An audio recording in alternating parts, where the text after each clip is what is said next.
Então vamos lá para as questões. A questão 22, eu estou pegando como parâmetro a prova tipo branca, tá certo?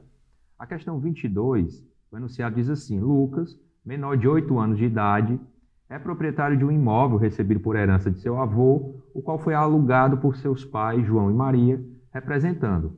Contudo, o Imposto sobre a Propriedade Territorial Urbano, IPTU, referente a este imóvel não está sendo pago pelo locatário, conforme havia sido pactuado no contrato de locação. Em razão do inadimplemento, foi enviada notificação de lançamento do crédito tributário em nome de Lucas como devedor do tributo, para o seu domicílio tributário a fim de que pagasse o débito. A notificação foi recebida via correios por seus pais que residem junto com seu filho. Os pais, por entenderem que esta obrigação era do locatário, recusaram-se a pagar. O fisco municipal está agora a cobrar judicialmente o valor da dívida de IPTU. Então, diante desse cenário, à luz do Código Tributário Nacional, assinale a afirmativa correta.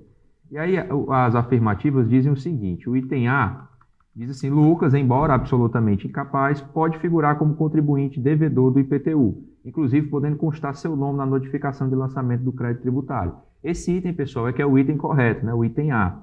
O B diz que, em razão da menoridade de Lucas, apenas seus pais serão considerados contribuintes do IPTU. Errado, vou já dizer por quê.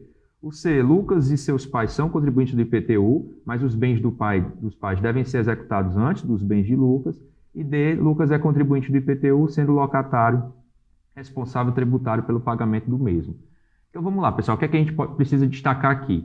Primeiro de tudo, né, ele está falando aqui do IPTU, o IPTU está previsto na Constituição Federal e também lá no artigo 34 do CTN, o Código Tributário Nacional diz que o contribuinte do IPTU é o proprietário do imóvel. Então, no caso aqui, o contribuinte, que tem relação pessoal e direta com o fato gerador, é Lucas. Aí você diz, mas Lucas é menor de idade, como é que ele pode figurar como contribuinte? Pode sim. Artigo 126 do CTN deixa claro que a capacidade tributária passiva, ela independe da capacidade civil. Então, o que interessa para o direito tributário é se o fato gerador aconteceu. Se ele aconteceu, o sujeito aqui tem sim capacidade para figurar no polo passivo. Aí você diz, mas Lucas é menor de idade, como é que ele vai lidar com isso? É aí onde entra a figura do responsável tributário, dos responsáveis tributários. No caso aqui, os pais de Lucas é que tem que administrar os bens dele, que tem que cumprir essas obrigações tributárias, tá? E outro ponto importante aqui diz respeito ao artigo 126 do CTN.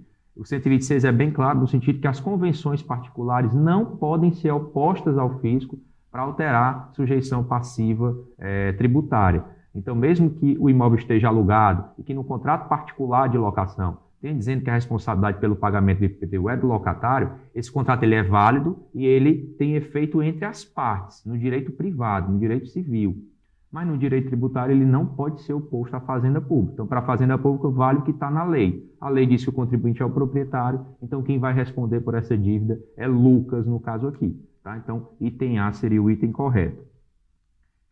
Próxima questão aqui. Questão 23. Enunciado diz assim: João e José constituíram uma sociedade empresária por cotas de responsabilidade limitada, com capital social de 50 mil, sem optarem pelo regime do Simples Nacional, para formalmente exercerem a atividade de comércio varejista de fogos de artifício, considerada de alto risco e periculosidade, sendo ambos residentes domiciliados no Distrito Federal, mesmo local onde será instalado seu estabelecimento.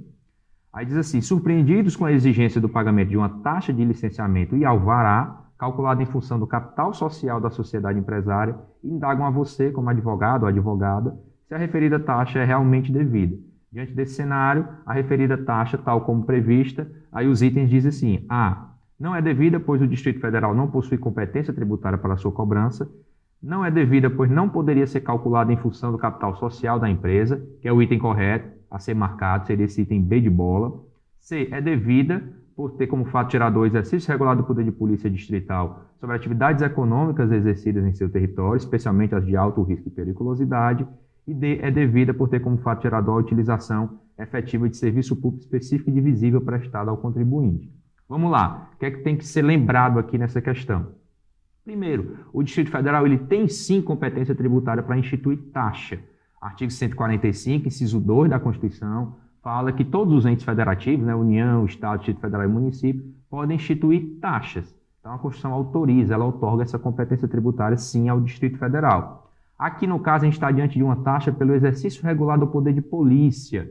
né, do poder que a administração tem para fiscalizar se direitos individuais estão sendo, digamos assim, usufruídos de acordo com o interesse coletivo. Então, esse poder de polícia, a definição disso está lá no artigo 78 do CTN. Então, aqui seria uma taxa pelo exercício regular do poder de polícia. Agora, qual é o problema aqui? Essa taxa está sendo calculada em cima do capital social da empresa. Isso é vedado expressamente pelo artigo 77, parágrafo único lá do CTN, do Código Tributário Nacional. Certo? E por que é vedado? Porque a taxa é um tributo contraprestacional, um tributo retributivo. Né? Ela nasce como uma contraprestação a uma atividade estatal. No caso aqui, o exercício regular do poder de polícia. Então, a base de cálculo da taxa, o custo da taxa, ela tem que ser proporcional ao custo que o Estado teve para prestar aquele serviço ou para exercer o poder de polícia. Ele jamais pode ser calculado em cima de lucro ou de capital social da empresa, né? Porque aí ele corre o risco, inclusive, de se confundir com o imposto, que não vem ao caso aqui. Então, ela não pode ter como base de cálculo capital social da empresa. Então, esse é que é o erro da questão. Por isso, o item correto a ser marcado é o item B de bola. Vamos para a próxima aqui. Questão 24 do exame. Depois de citado em ação de execução fiscal movida pelo Estado Alfa, João não pagou o crédito tributário constante da certidão de dívida ativa no valor de R$100 mil e nem ofereceu voluntariamente qualquer bem para garantir a execução. Em seguida, foi decretada e cumprida penhora online, em dinheiro, do valor total cobrado, que foi encontrado em uma de suas contas bancárias, constrição realizada através do Cisbajude. João, por meio de seu advogado ou advogada, pretende oferecer em sua defesa os embargos do devedor, dentro do prazo legal. Para tal, ele terá 30 dias para oferecer os embargos do devedor, contados. Aí a questão quer saber a partir de quando se pode, qual é o marco inicial da contagem desse prazo de 30 dias para os embargos do devedor. O item A diz da sua citação para oferecer embargos ao devedor. B, do despacho do juiz que deferiu a inicial da ação de execução fiscal. C, que era o item a ser marcado, da efetiva intimação da penhora. E D, da juntada aos autos do mandado de intimação da penhora devidamente cumprido. Aqui, pessoal, essa questão é bem simples, eu vou ser bem objetivo no meu comentário, porque é a famosa letra da lei, né? Aqui você precisava conhecer a lei de execuções fiscais, a LEF, né? E ver que lá no artigo 16, quando a lei trata dos embargos do devedor em execução fiscal, ela diz no inciso 3 que esse prazo de 30 dias começa a contar da intimação da penhora, tá certo? Então, artigo 16, inciso 3 da Lei de Execuções Fiscais. Então, bem objetivo aqui, o correto é isso. Questão 25. A Sociedade Empresária ABCJ Limitada, surpreendida com a notificação de um auto de infração da Secretaria da Fazenda do município Alfa, cobrando o ISS, Imposto sobre Serviço, dos anos de 2020 a 2022, e diante da urgência em obter certidões para participar de uma concorrência para a contratação de serviços de limpeza no Hospital Municipal, ajuizou uma ação anulatória e requereu uma tutela antecipada para suspender a exigibilidade do crédito tributário, que foi deferida pelo juiz. Como não possuía qualquer outro débito perante a Fazenda Municipal, requereu àquela repartição administrativa uma certidão fiscal. Diante desse cenário, assinale a afirmativa correta. E aí vamos aos itens. A obtenção da decisão judicial suspendendo a exigibilidade do crédito tributário em cobrança não tem efeito na esfera administrativa tributária, e por isso a sociedade empresária não terá direito à certidão pretendida. B, com a decisão que suspendeu a exigibilidade do crédito tributário, a sociedade empresária terá direito a obter uma certidão negativa. C, não possuindo qualquer outro débito perante a Fazenda Municipal, e graças à decisão que suspendeu a exigibilidade do crédito tributário, a sociedade empresária terá direito a uma certidão positiva com efeito de negativa, que era o item a ser marcado, tá? Item C. E D, para obter a certidão fiscal pretendida, a sociedade empresária terá que depositar judicialmente o montante em cobrança, independentemente da referida decisão obtida. Aqui, pessoal, o que é que você precisava saber? Primeiro, artigo 151 do CTN, ele coloca lá quais são as hipóteses de suspensão da exigibilidade do crédito tributário, e uma das causas de suspensão é exatamente a decisão do juiz, no caso aqui a tutela antecipada, que foi deferida, dentro de uma ação judicial. Então, se o juiz deferiu a tutela antecipada, mandando suspender a exigibilidade do crédito, ele estará suspenso a partir de então. E o que é que isso gera no tocante às certidões que são emitidas para averiguar o adimplemento das obrigações tributárias?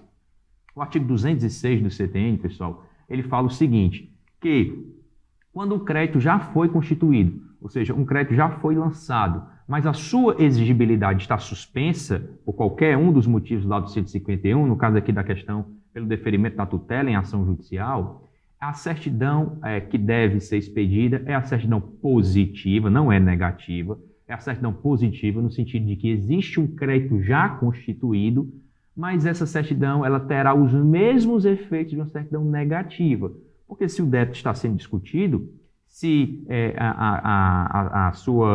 esse crédito está com a sua exigibilidade suspensa, então eu não posso negar o direito do contribuinte, no caso aqui, a participar de uma licitação, né, de uma concorrência pública aqui, certo? Então, artigo 206 do CTN, a certidão aqui é positiva, porque o crédito existe, já foi lançado, mas tem os mesmos efeitos de uma certidão negativa, porque esse crédito ainda está em discussão, no caso aqui na esfera judicial, tá certo? Então, o correto aqui seria C de casa. E a última questão, pessoal, para a gente encerrar esses comentários, a última questão de tributário foi a questão 26, cujo enunciado diz o seguinte: a instituição assistencial sem fins lucrativos, Quero-te Bem, apesar de atender há muitos anos a todos os requisitos legais e constitucionais para ter direito ao seu enquadramento como detentora de imunidade tributária de impostos das entidades beneficentes da assistência social, artigo 150, inciso 6, a linha C da Constituição Federal, foi surpreendida em dezembro de 22 com a notificação de lançamento tributário referente ao imposto de renda à pessoa jurídica, IRPJ, dos anos de 18 a 21. Ao consultar seu advogado, este solicita todos os livros contábeis, documentos societários e demais certidões, todos desde a sua constituição, a fim de desconstituir judicialmente a cobrança, com o auxílio de parecer de empresa de auditoria e de perito judicial, a serem indicados e produzidos como meios de prova no processo. Diante desse cenário, assinale a opção que indica a medida judicial cabível. Aí o item A diz que seria mandato de segurança repressivo, o B diz que seria ação anulatória de débito fiscal, o C, ação declaratória de inexistência de relação jurídica tributária e D, medida cautelar fiscal. Pessoal, o item correto aqui a ser marcado seria o item B de bola, ação anulatória de débito fiscal. Por quê? Por que não seria mandato de segurança, por exemplo? Porque o mandato de segurança, como vocês sabem, ele se presta a resguardar direito líquido e certo, mas no mandato de segurança, pessoal, não cabe dilação probatória. Tá? A prova já deve ser pré-constituída. Então, não há espaço para produzir prova dentro de um mandato de segurança. E o enunciado da questão deixa claro que o advogado pretende produzir provas, inclusive prova pericial. Né? Então, não é a medida adequada, não pode ser o mandato de segurança. Tá? Ação declaratória, por que não pode ser? Porque nesse caso aqui o crédito já foi constituído, né? O crédito de imposto de renda, ele já foi lançado pela União Federal. Então, no caso aqui, não cabe ação declaratória, porque a ação declaratória ela não tem esse viés de desconstituir o crédito. Tem que ser realmente uma ação anulatória, ou seja, uma ação que visa anular o lançamento tributário, ou seja, que visa desconstituir esse crédito que foi indevidamente constituído. Tá? Então, a ação correta é anulatória. E a medida cautelar fiscal, nem se fala que a medida cautelar fiscal não é nem ação de iniciativa do contribuinte, é uma ação de iniciativa do fisco. Tá? Então, o item correto aqui seria o item B de bola, ação anulatória de débito fiscal. É exatamente a ação em que eu posso produzir provas e ela tem como objetivo desconstituir aquele lançamento tributário que se entende que foi feito indevidamente. Tá ok, pessoal? Eram esses os comentários, eu sempre me coloco aqui à disposição de vocês para mais algum esclarecimento. Prova de direito tributário, acredito que estavam bem interessantes, questões bem elaboradas, e é nesse sentido, tá certo? Um abraço a todos, até a próxima.